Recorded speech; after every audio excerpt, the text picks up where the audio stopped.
Hola a todos y a todas, sean bienvenidos a un nuevo capítulo de Portal Geek, su portal a la diversión. Hace mucho tiempo que no nos veíamos, nos tuvimos que tomar una pequeña pausa media obligada por temas de salud, pero ya estamos de vuelta. Aquí conmigo se encuentra como siempre mi amigo Marcelo. ¿Cómo estás, Marcelo? Hola Alejandro, un gusto poder hablar contigo nuevamente después de tanto tiempo. Creo que fueron más de 2 semanas que no podíamos conversar, grabar un nuevo capítulo.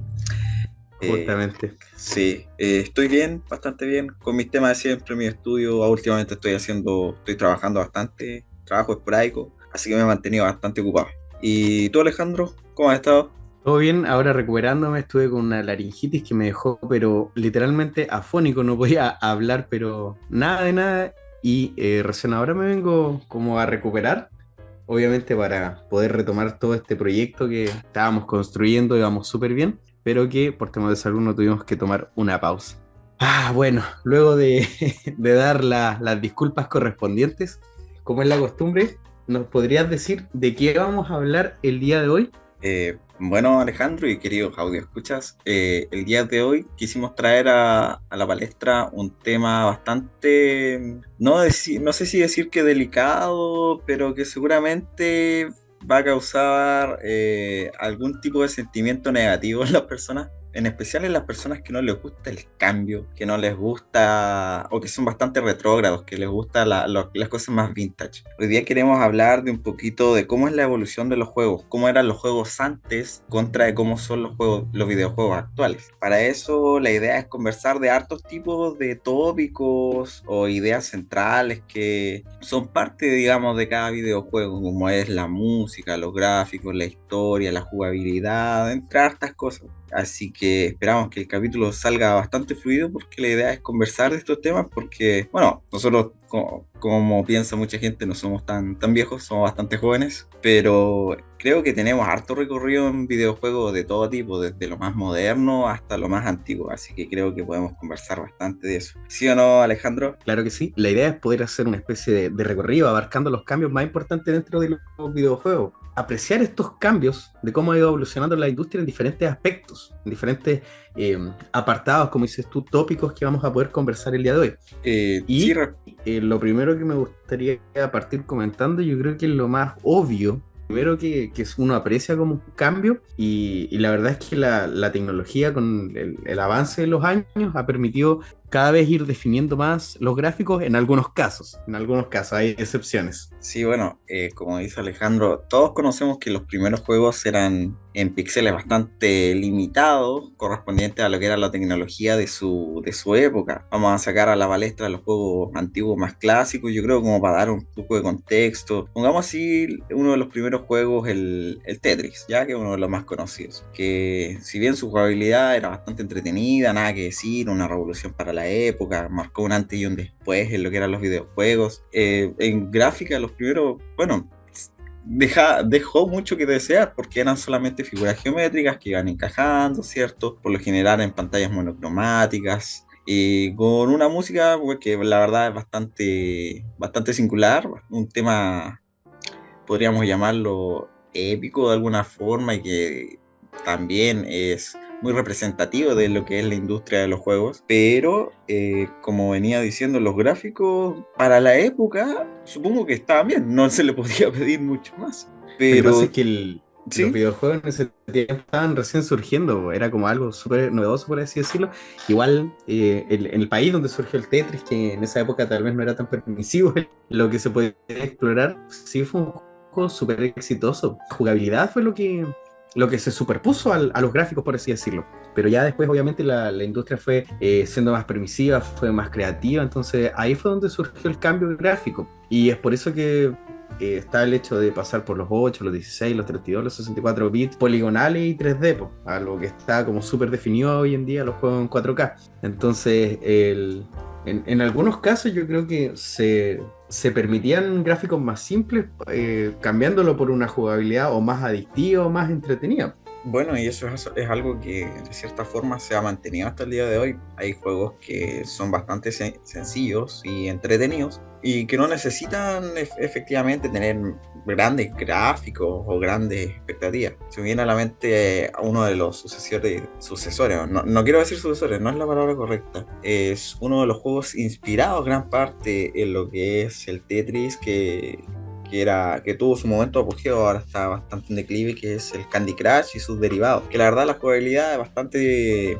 tiene bastante similar a la del Tetris. Pero la verdad, los gráficos para la época dejaron, por lo que recuerdo, mucho que desear, porque si bien era un juego principalmente para smartphones, teléfonos inteligentes, los teléfonos daban para que los caramelos se vieran con mayor textura, con mayor relieve. Bueno, esto fue algo que fue mejorando con el tiempo, pero estoy hablando de las primeras impresiones, considerando que el éxito que fue Candy Crush. Pero yo con lo que me quiero quedar es que la jugabilidad simple, a veces sencilla, pero efectiva, como que tapa estos detalles que a veces son los gráficos que un jugador que no les presta atención los puede pasar por alto para disfrutar de un buen juego. Claro, lo que dices tú es bastante cierto y ahí yo creo que entra el factor nostalgia que vende caleta ahora, pues, porque yo creo que hay juegos muy, muy realistas, demasiado incluso, ya con una psicología súper realista, como por ejemplo el Detroit Become Human,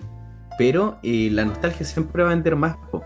Y es por eso que de repente salen juegos que son en 8 bits, con una jugabilidad más moderna, con una no sé, una renderización de esos pequeños bits, incluso en muy buena calidad. Se me viene el juego Celeste, por ejemplo, que está en 16 bits, creo, y es un juego súper actual y moderno, pero es porque lo retro, ya como los 8 bits, por ejemplo, vende caleta por el hecho de ser súper nostálgico. Entonces, muchas veces yo creo que los desarrolladores incluso buscan este factor de ocupar en tiempos modernos gráficos súper retro, por así decirlo. Oye, tocaste un apartado que me gustó bastante, que fue lo de la jugabilidad. ¿Cómo crees tú que ha cambiado el hecho de la jugabilidad de pucha, los primeros juegos? Pero hablemos ya un poquito más de aventura, por ejemplo, y no hablemos del Pong o del Tetris o de juegos controversiales como Polybius, por ejemplo, que era destruir asteroides.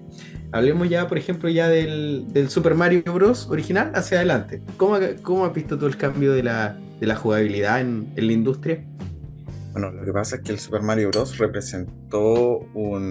Es otro de los juegos que muchos consideran como uno que marcó un arte y un después, debido a que vino a representar una especie de jugabilidad que recién se estaba viniendo a explorar. Y así como apareció este modo de esta jugabilidad de, claro, de avanzar por mazmorras, claro, era un plataformero que ibas avanzando siempre en una misma dirección, hacia arriba y hacia abajo, y cambiando de escenario, pero marcó un cambio en el tipo de jugabilidad que venían representando los juegos antiguos.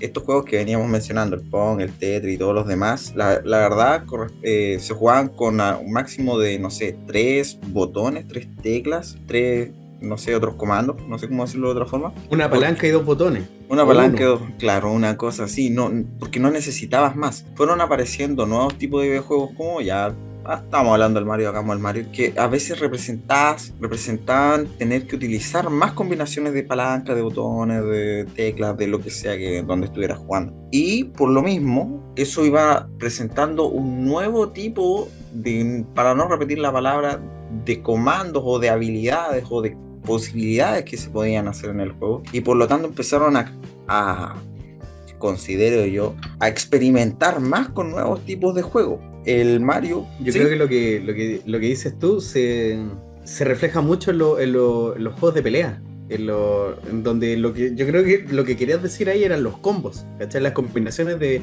teclas con palancas, ahí se podía ver más reflejado. Y claro, el esa es tema. como la palabra que quería decir. Claro, al aparecer nuevos tipos de combinaciones se pudieron desarrollar y aparecer en el mercado nuevos tipos de juegos. Ya no era solamente la aventura, solamente la combinación de ciertas estrategias o de ciertas figuras aritméticas, sino que se fue abriendo el paso a desarrollar nuevos tipos de juegos, como bueno, como tú lo mencionaste, los juegos de pelea, o como no sé, lo fueron los juegos deportivos, como lo fueron los juegos de aventura, principalmente la exploración, el descubrimiento. los juegos los nuevos tipos de plataformeros que fueron avanzando también en gráfica de 3D, que seguían siendo plataformas, pero ya te permitían una mejor movilidad y una mejor combinación para aprovechar también la nueva tecnología que estoy hablando, tal vez me estoy adelantando, que era la aparición del 3D. Entonces, si nos Claro, ese es ponemos un apartado súper importante. sigo. Entonces, si nos podemos analizar, una de las cosas más significativas en en el campo de evolución de los videojuegos es la jugabilidad. Y quiero pensar que con el paso del tiempo y el desarrollo de nuevas tecnologías, aparición de nuevos materiales, construcción, todo eso, van a poder desarrollarse nuevos tipos de videojuegos basados en lo que ya tenemos. Bueno, me voy a adelantar un poquito, pero por ejemplo, uno de los últimos juegos que fue furor a nivel mundial y que lo sigue siendo, el Fortnite, combinó muchas cosas que venían haciendo los juegos anteriormente, ya sea los de Battle Royale, los de aventura, lo que es gráfico. Bueno, Fortnite no tiene los grandes gráficos, pero sabe utilizar ese punto a su favor con texturas bastante familiares y que cumplen el objetivo. Entonces, claro, el Fortnite en principio es un es un shooter, claro, de mundo abierto, de Battle Royale, pero que mezcla muchas otras cosas que han venido saliendo de juegos anteriores. Y creo que si la industria de los videojuegos y creo que la industria de los videojuegos debería seguir con este camino. En el hecho de tomar las ideas de los juegos anteriores y mejorarlas, o no simplemente mejorarlas, pero implementarlas de una forma que las nuevas entregas tengan una especie de jugabilidad nueva, pero considerando todas estas otras cosas y aplicándolas, y aplicándolas. Así vamos teniendo nuevos juegos y no sé, y nuevas aventuras con una especie de nostalgia o de homenaje a entregas que han aportado mucho a lo que es la industria. Yo creo que ese es el camino que tienen que seguir los juegos en lo que es jugabilidad principalmente. No sé si compartiremos esa idea, Alejandro. Sí, la verdad es que opino muy similar a ti. Yo creo que la industria cada cierto tiempo va haciendo innovaciones, como dices tú, pero siempre con una mirada al pasado. Recordemos que son las bases de todo lo que significó alguna vez la industria, entonces obviamente siempre tienen que mirar un poquito para atrás, tal vez incorporar algunas cosas que se han funcionado y sobre todo por el hecho de que la gente se acostumbra a algo y obviamente le gusta más cuando ese algo a lo que se acostumbraron también se ve reflejado en la modernidad actual. Algunas de las cosas que igual han cambiado más que, por ejemplo, los gráficos o la jugabilidad también, ya saliéndonos un poco del apartado digital, por así decirlo, es el hecho de que los mandos también han cambiado caleta desde los inicios de esto hasta la actualidad, pues, desde los inicios de la industria. Pues como decíamos antes, era una palanquita y dos botones A o B, por así decirlo, que se mantuvo harto tiempo. Se mantuvo hasta, ¿qué podríamos decir eso? Hasta el Game Boy Advance, un SP, que era una cruceta A y B. Sí, Podríamos decir que se mantuvo hasta ahí. sí, ¿Sí? pero incluso estamos hablando de consolas que, claro, esos eran los botones que yo creo que uno más utilizaba, era la combinación de palanca que uno más utilizaba. Pero estos tipos de consolas ya traían muchos más botones porque LR. claro, el LR Select, que también era un botón, y el botón de Start, que muchas veces igual se utilizaba por el tema de Ah, los sí, pues. menús y todas esas cosas. Pero me refiero a como para involucrarse directamente en la jugabilidad o movilidad de personaje o interacción directa al videojuego. Claro, sí, claro, yo creo que sí compartimos eso porque a partir de estas consolas es que ya las nuevas consolas y los nuevos videojuegos se notó que empezaron a incluir más combinación de comandos con teclas para la jugabilidad que presentaban. Así que sí, estamos de acuerdo con eso. Así es, pues mi amigo. Y bueno, con el tema de la complejidad de los botones, igual pasa algo curioso, por así decirlo, porque al avanzarlo, también la tecnología de los mandos también se fue complejizando el tema de los gráficos y el avance de la jugabilidad dentro de los propios títulos. Y eso es algo que dio paso natural a lo que es el 3D.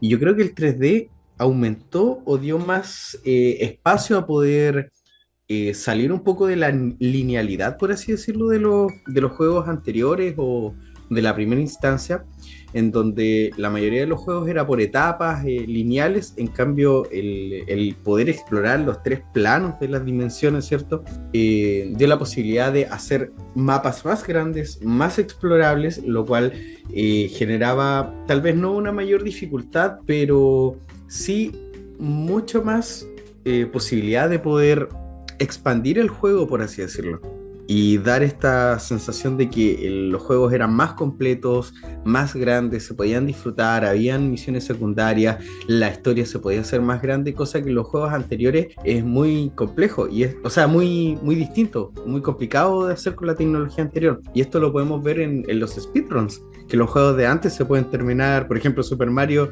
el original, en 5 minutos. En cambio, hacer un speedrun de un juego actual, yo creo que es mucho más complejo. Es que claro, tuviste en el clavo con dos cositas muy específicas y muy especiales respecto al cambio que fue la gráfica a 3D. Y es que en primer lugar, el tema de que los juegos pudieran desarrollar la tecnología 3D dio paso a eso que decías tú, de que los mapas se volvieron más grandes, se podía dar la posibilidad de que uno pudiera explorar estos nuevos mapas, y se creó el término, el formato de mundos más abiertos, el formato del mundo abierto, que hoy día está, claro, cada vez siendo más explorado, independientemente de la historia y linealidad que traen los juegos. Y bueno, del otro que estabas hablando era de el hecho de que la tecnología 3D se haya incorporado a los juegos.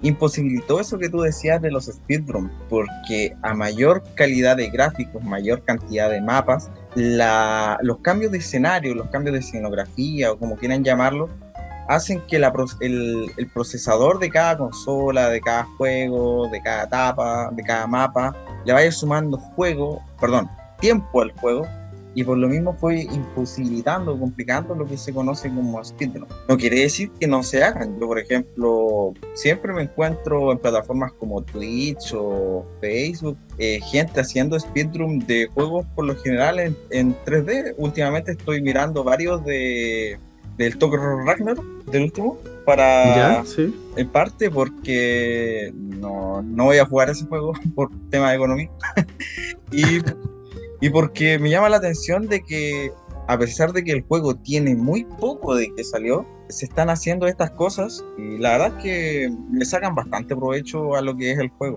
Ahora cabe destacar y mencionar algo súper importante antes de que alguien nos pueda mencionar, no recriminar, sino mencionar simplemente el hecho de que un juego sea antiguo, ¿cierto? Y no tenga, por así decirlo, una linealidad no tradicional, es decir, hablar solo de un plano como en línea recta, no quiere decir que sea menos complejo en dificultad tradicional. Nosotros hablamos de que agrega una dificultad por hacerlo más completo al poder explorar más, porque ya hay claros ejemplos de esto. Estamos hablando, por ejemplo, de Player, hablamos de, por ejemplo, Contra, hablamos de Shovel Knight, que es un juego el Ghost and Goblin, que es un juego antiquísimo de la NES, que es tradicional, es en línea recta, y es uno de los juegos más complicados que he podido jugar. De hecho, como ya había mencionado, en toda mi vida, desde que yo juego videojuegos, solamente lo he pasado 2 veces. Una vez cuando lo jugué por primera vez, como a los 12, y el año antepasado. Entonces es un juego súper complejo para que se entienda bien la idea. Ahora, igual me gustaría mencionar que los juegos actuales, ¿cierto? Rompen con esta barrera, como decíamos, de la línea recta, pero en el tema de la tridimensionalidad, porque sí es verdad que los juegos actuales han hecho demasiado uso de una especie de camino preconcebido, por así decirlo. Se sigue mucho una línea recta con la posibilidad de desviarse del camino, es cierto, pero está muy trazada la línea. Y de esto yo me di cuenta, por ejemplo, en el Resident Evil 4. Prácticamente te llevan como de la manito, que es una opinión muy compartida por la comunidad, a pesar de que el juego es súper bueno, es cierto, es un juego entretenido, de mucha acción, terror, ¿cierto? Pero pareciese que te llevan como de la manito del punto A al punto B. Y eso ha pasado mucho en la industria actual. Gracias a los dioses de los videojuegos, que se ha ido rompiendo un poco esto, con títulos más contemporáneos, pero sí hubo un periodo de la industria donde, no sé, será por el tema de la frustración de la generación actual, tal vez, en donde te llevaban un poquito como de la mano, ¿cierto? Con mucha entretención, diversión y colores, pero francamente no había la posibilidad de explorar mucho. Efectivamente, y es que esto igual es algo que se puede venir viendo en las entregas más nuevas, de que la linealidad de los videojuegos es algo que nos va a acompañar siempre, independiente de cuán complejos o modernos sean las nuevas entregas de juegos, siempre va a haber una especie de linealidad. Solamente por mencionar, no sé, un juego bastante nuevo que son, no, yo creo que tú los conoces o los has visto, los nuevos Pokémon Escarlata y Púrpura, son juegos que están Sí, explorando bastante el mundo abierto, donde el personaje, el avatar del juego puede hacer, moverse por las zonas abiertas, capturar, combatir,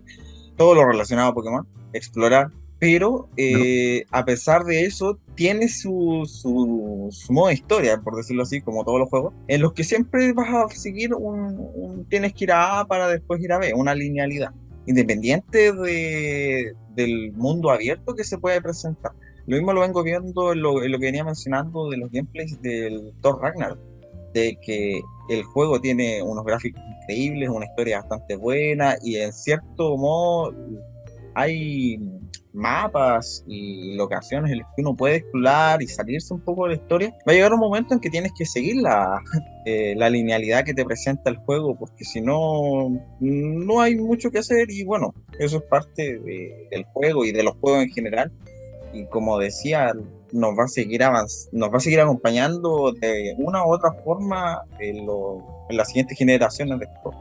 Y como tú decías, Alejandro, eso tal vez es algo que hace, no sé, sacar roncha, por decirlo de alguna forma, a algunas generaciones, ya sean nuevas o anteriores, porque si hay algo que he notado es que las generaciones, por decirlo así, más antiguas son las que más se quejan de que, por ejemplo, los juegos ahora, claro, presentan un nivel, entre comillas, mayor de facilidad, como que te dan todo de la mano, todo muy fácil, comparando, claro, algunos títulos como los que tú mencionas, que la verdad hay muchos, son juegos muy difíciles, pero en cambio las generaciones nuevas como que consideran los juegos actuales a veces demasiado difíciles y la verdad ahí es donde se genera la discusión y la concordancia, o por lo menos eso es lo que yo considero de conversar, porque es lo que he visto dentro de las comunidades. Mira, ¿sabes lo que pasa? Yo creo que igual estoy repensando, estaba reflexionando recién gracias a tu discurso. Igual quizás este aspecto de que te lleven un poco más de la manito puede ser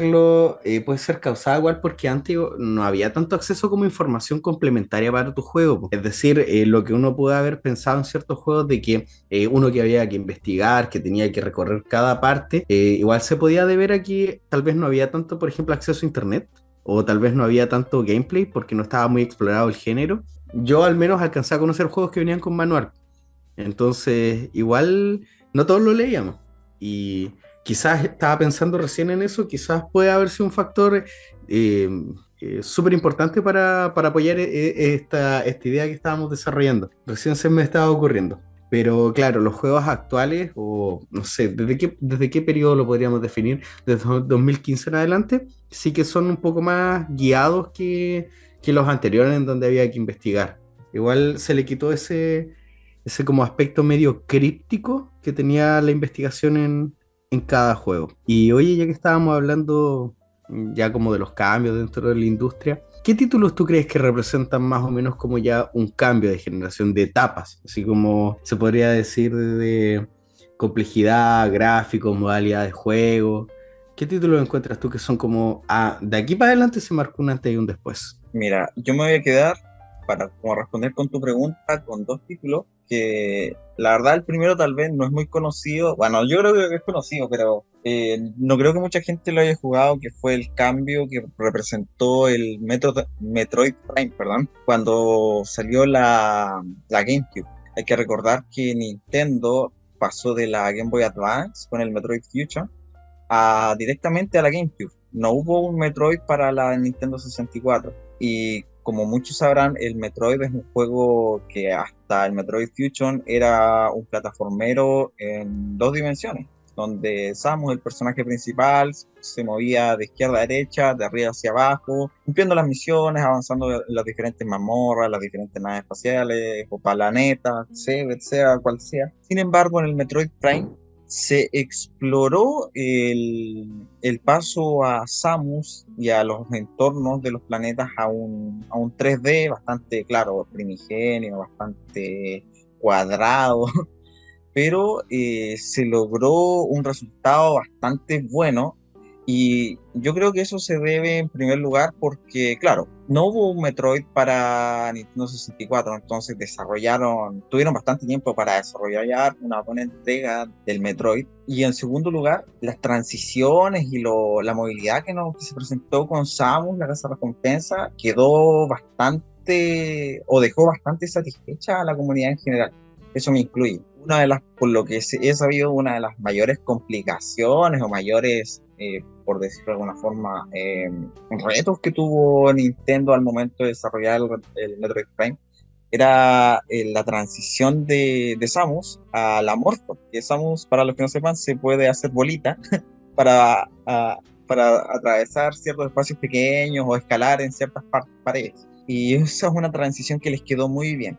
Entonces, ese es uno de los primeros juegos que marcó, según yo, un antes y un después en lo que fue el cambio claro, el 2D al 3D. Y con la segunda entrega que me voy a quedar en cambios de paradigma o principalmente de gráfica y de jugabilidad, es con el juego del 2013 de Last of Us para PlayStation 3, porque la historia de Last of Us es oro puro, es arte, es cine, pero más allá de eso, si bien hay muchas entregas que venían explorando el sigilo y ya existían muchos otros juegos de zombies, la música, el apartado gráfico y todo lo que incluye esta entrega de juegos para PlayStation crea una combinación que se fue replicando en entregas posteriores, como por ejemplo los Uncharted, el mismo de Last of Us 2. Entonces, sin duda marcó como una pauta de lo que se debe hacer bien en un videojuego, y obviamente la industria lo empezó a replicar porque bueno, el éxito de Last of Us es innegable. Incluso, entre paréntesis, Pero éxito que se quedó solo en la primera entrega. bueno, el The Last of Us 2 fue un éxito en ventas. Vamos a dejarlo ahí. Sí, Críticas. dejémoslo mejor en que se quedó en éxito en ventas, pero podríamos hablar un poco cuando lleguemos al episodio de fracaso en los videojuegos o de decepciones en los videojuegos. Sí, efectivamente. Pero volviendo al tema, The Last of Us, el original de 2013, marcó un antes y un después en lo que es lo bueno y lo malo que tiene que tener un juego, más lo bueno que otra cosa. Eso es lo que creo yo, Alejandro. ¿Qué opinas tú? No, opino igual que tú en esos aspectos, en esos títulos sobre todo, y yo al menos me voy a ir por un apartado que de verdad fue una revolución desde su lanzamiento, desde sus alfas, desde sus betas, desde que salió la versión 1.1, y es la revolución que causó Minecraft dentro de la industria, que es un juego que de verdad cambió el paradigma de lo que eran los videojuegos. O sea, pasamos de historias súper complejas, historias tal vez acción frenética o una calma tremenda para poder desarrollar la historia, tensiones dentro de los plataformeros, aventuras con, no sé, demasiados elementos en pantalla, a ser tú el propio arquitecto, por así decirlo, de tu aventura. Es decir, es verdad, tiene un mapa de misiones, mapa de logros, tiene un propósito, una historia, pero que yo siento que en Minecraft la historia de verdad puede pasar a ser secundaria. Es decir, tú puedes desarrollar un mundo completo, desarrollar tu vida dentro de Minecraft y sin llegar al Nether en ningún momento. A menos que quieras ciertos materiales o derrotar al dragón. Cierto que en la actualidad lo han hecho mucho más atractivo, mucho más interesante llegar a esos mundos, pero antes tú podías simplemente construir tu mundo en paralelo. Y bueno, ¿para qué mencionar, cierto, todo lo que se puede hacer dentro de Minecraft, que ha sido pero hiper mega explotado? O sea, se han replicado todos los escenarios del Señor de los Anillos, se han hecho computadores dentro de Minecraft, calculadoras, han replicado ciudades enteras. Hay un proyecto que está replicando el mundo dentro de Minecraft, el mundo, nuestro mundo. Entonces representa una libertad, una creación que antes no estaba.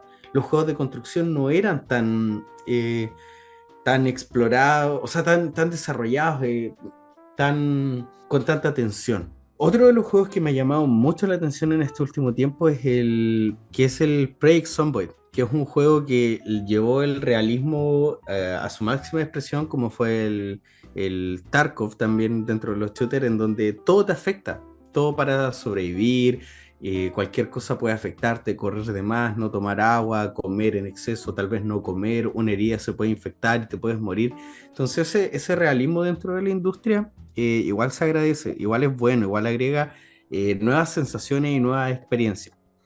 Y lo otro es ya todo lo que es los juegos online, como los MOBA, como LOL, Dota, los shooters online, que es cierto que antes estaban, pero aún así no estaban tan explotados como ahora. Y siento que han creado una gran revolución dentro de la industria. No sé si tú estás de acuerdo con este último apartado, mi querido amigo. Mira, respecto al juego del Zomboid, he escuchado bastante de él y he escuchado, ¿no? He visto algunos videos.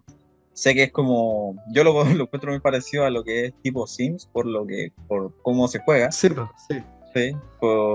Bueno, esas son las semejanzas, pero dicen que es un juego que en realidad es bastante difícil. Que las apariencias, un caso donde las apariencias engañan, porque las gráficas tal vez no están muy bien pulidas, pero la inversión real de lo que parece ser un apocalipsis zombie es o trata de ser lo más realista a cómo sería en realidad. Así que sí, Justamente.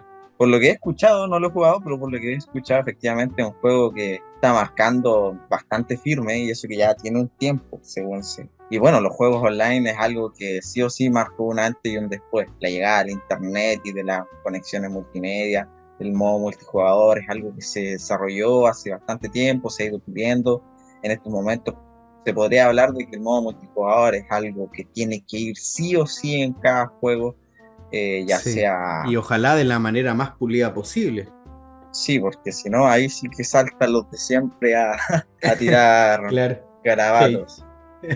A tirar hate. Es Claro. verdad, porque muchos juegos incluyen un juego multijugador solo por incluirlo y la verdad es que está muy poco pulido, como ha pasado con algunos Resident, como ha pasado con algunos Call of Duty, que en donde la verdad el multijugador deja mucho que desear. Oye, mi amigo, yo creo que ya vamos cerrando el tema, ya hemos hablado bastante, hemos hecho un recorrido por cómo han cambiado los videojuegos y la verdad es que han evolucionado mucho desde sus inicios hasta el día de hoy, ya sea en jugabilidad, gráficos, sonido, incluso los hardware, las consolas, mandos, todo.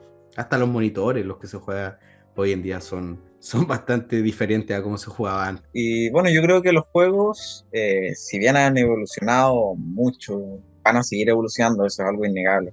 Cada vez se están desarrollando mejores tecnologías, mejores ideas, los gráficos están mejorando mucho. Y por lo mismo, va a llegar un momento en que las nuevas generaciones van a revisar los títulos de los que estábamos hablando y los títulos que van a ser o van a salir en el futuro y se van a generar discusiones, tal vez amigables, tal vez no muy amigables, respecto a estos mismos temas que estábamos tocando en el capítulo de hoy. Es entretenido y bonito recordar entregas anteriores y cómo han ido cambiando y pensar en cómo van a evolucionar las futuras entregas considerando todos los cambios por los que ha pasado la industria. Así es, mi amigo, yo creo que se ha vuelto como un mantra aquí en el podcast el hecho de que la tecnología, las innovaciones, la creatividad de los desarrolladores siempre nos va a estar sorprendiendo, para bien o para mal. Yo creo que eso es innegable. Y con ese bien y para mal, bien o para mal, mejor dicho, me gustaría pasar a hablar un poquito de las últimas innovaciones de nuestra franquicia favorita.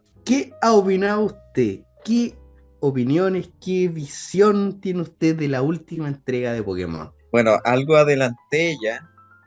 Bueno, en primer lugar, todavía no he jugado el juego, pero espero jugarlo. Yo creo que voy a hacerme el dinero para poder comprarlo. Es una de las entregas que quiero jugar. Porque por lo que he visto tiene innovaciones bastante entretenidas que me llamaron bastante la atención. El mundo abierto principalmente es algo en lo que se ha innovado mucho más de lo que venía haciendo las entregas anteriores, como lo son Pokémon Espada Escudo y principalmente Leyendas de Arceus. Hay muchas cosas que se Sí, pudieron, pero también no... Voy a esperar un poquito, uno porque no tengo plata, y dos porque se han presentado tantos errores y bugs por lo que se ha visto dentro del juego que me da un poquito de miedo que eso afecte la inmersión, la historia y la jugabilidad, mi experiencia de juego La con las entregas. experiencia, sí. Eso, me quedo con eso, cada vez voy sabiendo más de los juegos, de lo que se va innovando, principalmente eso, creo que voy a buscar la versión Escarlata, principalmente por los Pokémon Paradox, que los diseños me encantan. ¿Y tú, Sí, Alejandro, qué opinas? miren, yo creo en primer lugar que sí me iría por la edición Escarlata también, me tira un poquito más por la misma razón. Y, pucha, la verdad yo no quiero hacer la inversión todavía. No hasta que haya un parche, no hasta que haya una actualización o algo vía OTA para mejorar el juego, pero la verdad es que no. El juego ha presentado demasiados errores, bugs, problemas de desarrollo. O sea, hay literalmente animaciones que van como a menos 3 FPS. Y yo creo que es por un hecho, el hecho, de hecho, de que Nintendo quiso sacar un juego súper pronto antes de Navidad, para que eso fuese el regalo. Yo creo que el querer apurar mucho ese aspecto, porque al señor Nintendo le encanta el dinero, hizo que el estudio Game Freak entregara un producto que tal vez no estaba terminado o pulido o afinando los últimos detalles. Porque he escuchado muchas quejas de que Game Freak es el que tiene el peso aquí o de que tiene la culpa de algo. Y Game Freak es el estudio que le ha entregado cariño, amor, dedicación a esto desde toda la vida. Pues, y de hecho, cuando salieron los remakes de la cuarta generación y no estuvo Game Freak, se notó la baja de la calidad. Y yo creo que el estudio desarrollador no se puede llevar todo el hate, ¿cierto? Porque obviamente es el publisher, que es Nintendo en este caso, que tuvo que haber revisado, pero yo creo que es el hecho de querer apurar para que sea el regalo de Navidad, sea la novedad. Nintendo no tiene esta práctica de entregar muchos títulos al año o muchos títulos en sus eventos, siempre son las mismas franquicias, entonces yo creo que han apurado demasiado el lanzamiento de juegos de Pokémon. Yo creo que de pronto deberían darle un bajón a la velocidad de producción y preocuparse por la calidad, porque poco a poco han ido bajando un poquito la calidad, es decir, es cierto que el aspecto gráfico ha mejorado, pero tal vez la calidad no está siendo la misma de antes. O sea, nunca van a ser un Pokémon Esmeralda, ni a palos van a ser un Pokémon Platino, y mucho menos creo que salga en el futuro próximo, un juego con la calidad, historia y trascendencia de un Pokémon Negro o Negro 2 o Blanco 2, que llevaron el desarrollo de historia y desarrollo de personajes, pero a un nivel que ya cuando jugué esos juegos me cuestioné si es que usar Pokébola estaba bien. O sea, era un juego súper, súper reflexivo. Entonces yo creo que igual me voy a esperar a tener como tú igual una mejor experiencia. Bueno, ojalá Y no se demoren así, mucho nomás.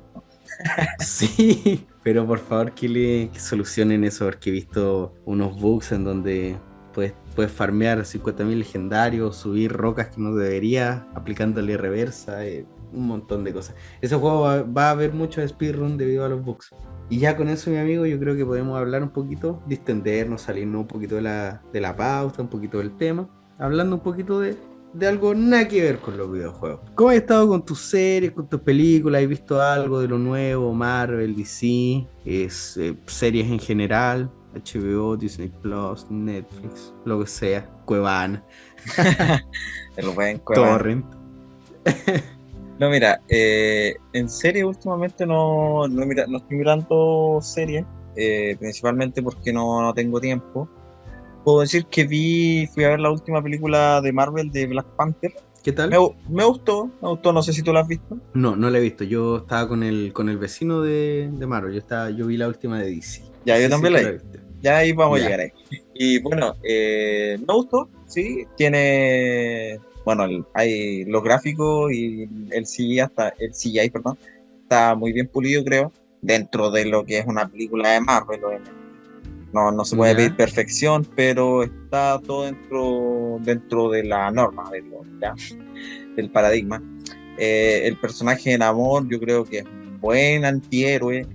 Creo que Marvel eh, tomó la decisión correcta en no eliminar este antihéroe, a dejarlo con vida, porque para los fanáticos del cómics y del mundo cinemático de Marvel, todos sabemos que ese personaje tiene mucho potencial, Igual considerando que se viene a partir del próximo año se empieza a desarrollar la nueva franquicia ahora a cargo de Marvel de los Cuatro Fantásticos. Así que eso, contento con esa película. No es una obra de arte, pero es entretenida para pasar la tarde. Con Black Adam, ¿qué tal?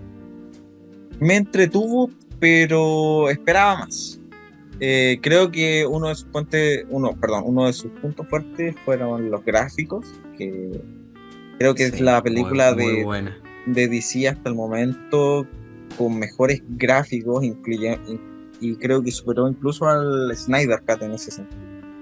Sí, Eh, de todas maneras, hicieron bien la pega acá. sí, Dwayne Johnson, La Roquita. Bueno, todos sabemos que no es un actor muy expresivo, muy multifacético, pero creo que le queda muy bien el personaje de Black Adam.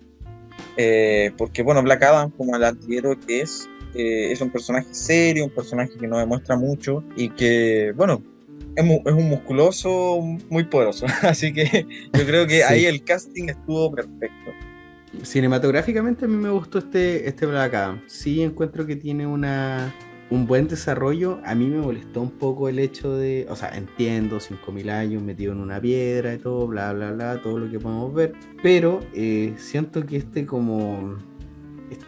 fallo que tienen algunos personajes donde se hacen como amigos de un niñito y dan todo por ese niñito y como que la trama principal pasa a segundo plano y como que tenemos que seguir la trama del niñito en una película de superhéroes, ¿cierto? Que como que ensucia un poco el desarrollo original, o sea, yo de verdad quería ver así como buenos madrazos entre la sociedad y la justicia, que me encantó el nombre, o sea, me trajo recuerdos de la época de plata de DC, pero que tanto, que la mamá, que el hijo, o sea, queremos ver metahumanos, no humanos.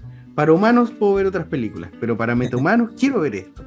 Entonces siento que, como dices tú, el CGI muy bueno, muy desarrollado, las batallas, los personajes, etcétera. Sí me dolió lo de Doctor Fate, pero se podía haber ocupado, pero mucho mejor. Siento que las películas de superhéroes hoy en día no se arriesgan tanto. Como que necesitan mostrar un superhéroe, matarlo o un villano, porque no sé, no desarrollan tanto su historia o no quieren o no sé, pero hay tantos personajes que se podrían ocupar de distintas maneras. Menos mal Thanos murió después de 10 años y no murió en 2 películas, pero sí la verdad es que es buena película, entretenida. ¿Has visto algo más? No, la verdad que no. Solamente cerrar la idea con esa escena post créditos que ojalá anuncien luego un nuevo proyecto de Man of Steel o algo similar. Ah, sí, pues, a mí también me sorprendió eso, yo no sabía que... O sea, no sabía si es que sí o si no, si es que Henry Cavill iba a seguir interpretando a Superman. No había escuchado nada, por mi parte al menos. En series, estoy viendo una de anime que Chainsaw Man, que la historia de, o sea, esta aventura de Denji como Devil Hunter me está entreteniendo. Ya, pero, prefiero ver esto y después leer el manga, como lo he hecho como con Demon Slayer, por ejemplo. Y terminé de ver la serie de Andor, que tú sabes que a mí me encanta Star Wars. De hecho, pertenezco a una agrupación que practica esgrima con sable de luz, que es Rebel Concepción. Y sin lugar a dudas es la mejor serie de Star Wars. A mí la encuentro que ha sido la mejor. No sé si has tenido la oportunidad de verla. No, no he tenido la oportunidad. Escuché buenas críticas, buenos comentarios respecto a eso. Y lo que te iba a preguntar era igual sobre Tales of the Jedi. No sé si la viste. Ah, sí, Yo también no la la he vi. visto, pero escuché igual muy buenas críticas, la historia de Juan de Dooku y de Ahsoka. No Sí, sé qué más, no sé si nos puedes comentar un poquito de eso. lo que pasa es que para mí Andor se comió a Tales of the Jedi en su estreno, o sea, los últimos capítulos súper buenos, recomendada a morir, de hecho por eso son tan buenas que no quiero dar ni spoiler de ellos, a diferencia de lo otro que hablamos. Pero sí, pues Tales of the Jedi te amplía un poco la perspectiva de la caída de algunos Jedi al lado oscuro, del surgimiento de ciertas facciones dentro del Consejo y te va como ampliando el origen, todo lo que tiene que ver con el consejo, Dooku, cómo Windu llegó al consejo. Y bueno, dentro de mi lista quiero ver Merlina, que se estrenó hace poco, y estoy empezando a ver la serie de Halo, que voy en el capítulo 5 ya. Entonces me ha gustado mucho, tú sabes que me gusta la saga de Halo y la historia de Master Chief, pura testosterona para poder motivarse al día a día. Oye, ya que estábamos hablando, o que estáis hablando un poquito de los animes que estáis mirando, bueno, supiste que, bueno, o sea, no supiste, supongo que supiste que cierto entrenador Pokémon sacó después de 25 años el primer lugar y ahora es el mejor entrenador en el mundo, po. No sé, yo creo que supiste la noticia. Y puta, sí, la verdad es que por fin voy a morir en paz, voy a poder jubilarme, voy a poder retirarme, nunca más vuelvo a jugar un juego de Pokémon. Pero por fin Ash se coronó como campeón de una de las regiones más atractivas a mi parecer, y ganándole un campeón que de verdad es un campeón en todas las de la ley, es un campeón dentro de lo competitivo, es un campeón que de verdad representaba un reto. Y de verdad estoy impactado, a pesar de que tú sabes que no me gusta mucho el anime de Pokémon, pero sin embargo es algo que se siente bien, que uno puede esbozar una sonrisa cuando se entera, y la verdad es que sí me impactó un poquito que fuese acá. Igual me impactó que fuese tan tarde, que no fuese antes, pero sí me enteré y lo disfruté un poco. Lo personal, puta, yo casi lloré. O sea, era algo que se venía, que se podía esperar. Toda la temporada actual de Pokémon Viajes ¿Tú, Maestro, tú como quieran seguiste la llamar. temporada? Más que nada, todo lo que era la trama de Ash en el torneo de general de clasificación, que así es como se llama. Como que veía ¿Ya? los capítulos de los combates, que la verdad eran entretenidos. Ver aparecer personajes de los juegos, personajes clásicos del anime. Y bueno, todo el torneo maestro lo sigo, Yo pero nada, nada de nada. como te venía diciendo, fue bonito. Tal vez era algo esperable, porque toda la temporada el objetivo de Ash era enfrentarse al campeón. O sea, era todo el objetivo de la temporada. Entonces era de esperar que obviamente iban a llegar por lo menos a la final del torneo de maestros. Algunos no esperábamos que ganara, porque yo por lo menos creía que Pokémon quiere continuar con Ash. Creo eso todavía, como el personaje del anime. Y si lo hacían ganar este torneo, bueno, hay muchos que empezamos a pensar y que teorizan que tal vez los próximos animes de Pokémon ya no los va a protagonizar Ash, le van a dar otro papel quizás. Que yo creo que sería lo correcto. Que sería lo correcto ya a esta altura de la vida. Pero fue una sorpresa agradable, como venía diciendo. Y bueno, la escena donde Pikachu casi pierde y aparecen todos los Pokémon de Ash fue muy bonito. Ahí me emocioné. Qué bueno que te haya gustado, que lo hayas disfrutado. Y bueno, eso, ahora esperar qué es lo que depara el futuro del anime nomás de Pokémon. Pues yo por lo menos lo voy a seguir con ansia. Oye, Ale, La siguiente generación debería ser en la nueva región, sí, en porque teoría, van así las temporadas. claro, pero Pokémon Viajes cambió el paradigma de esto porque, como dices tú, todas las temporadas tenían la región de turno, pero en Viajes se cambió esto porque Ash, con el personaje nuevo de Go, en cada capítulo están en una región diferente. La mayoría de la trama se sitúa en la región de Galar, que es la región de los juegos de Pokémon Espada y Escudo, pero ¿Ya? en un capítulo pueden estar en Kanto, porque bueno, se introdujo al personaje de Go, que bueno, no era Pokémon Go. Entonces, él que nació en Galar, su objetivo es capturar algún día a Mew, y por ende quiere capturar a todos los Pokémon existentes. Y para eso se van desarrollando diferentes historias, muy de la mano de lo que es Pokémon infantiles o como quieran llamarlo. Pero van pasando por diferentes regiones, capturando Pokémon, teniendo experiencia, reencontrándose con personajes que habían aparecido antes en el anime y personajes nuevos de los juegos. Así que no se sabe si el próximo anime de Pokémon va a seguir con esta fórmula o si simplemente se va a situar en Paldea, en Españita. Le da como otros aires igual Claro. Oye, Ale, yo creo que es momento de despedir el capítulo de hoy. hemos hablado, pero de todo. Sí, de todo un poquito, empezando por los juegos, terminando por nuestro gusto.